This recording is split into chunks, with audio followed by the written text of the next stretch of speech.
এতগুলো নিম পাতা নিয়ে এসেছি। এবার এই নিম পাতাগুলো বসে বসে ছাড়াবো।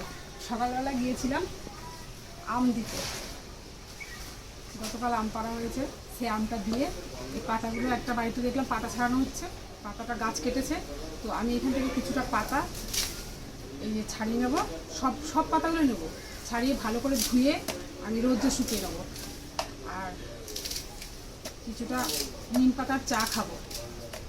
চলো তোমাদের চাটাকে শেয়ার করি, নিম পাতার চা কীভাবে বানিয়েছি সেটা তোমাদের শেয়ার করি। চলো, কিছুটা পাতা নিয়ে এইভাবে ফুটিয়ে নিচ্ছি। এই যে কালার চলে আসছে প্রায় দেখো অনেকটা রং চলে এসছে। এবার এটা ঠান্ডা করে নিয়ে ঠান্ডা হলে পরে ছেঁকে নেব।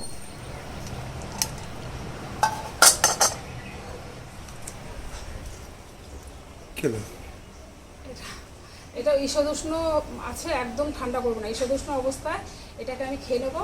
আর পাশাপাশি এটা তো তোমাদের আগে দেখালাম, এটাকে আমি ভালো করে ধুয়ে ছাদে শুকিয়ে গুঁড়ো করে রেখে দেবো স্টোর করে। আর এটা হচ্ছে আমার গাছের জন্য, গাছেদের দেবো, কেননা তোমরা তো জানো আমি যেটা খাই সেটা আমার গাছকে আমি দিই।